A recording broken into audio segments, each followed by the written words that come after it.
How to block someone on Facebook. That's what I will show you in this video. But before we begin, make sure to subscribe to the channel and ring the bell to get notified whenever a new video is uploaded. With that said, let's get started. So go ahead and open up Facebook and say, for example, I want to block, let me pick a random person. Say, for example, this person right here.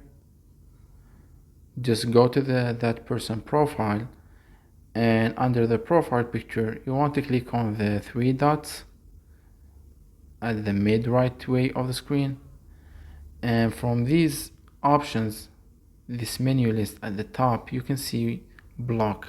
Click on it and this pop-up window will appear to confirm whether or not you want to block this person.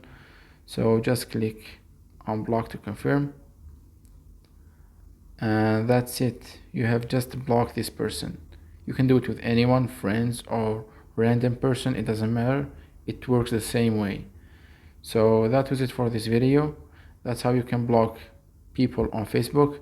If you have any questions, please leave them in the comment section down below. With that said, see you in the next video.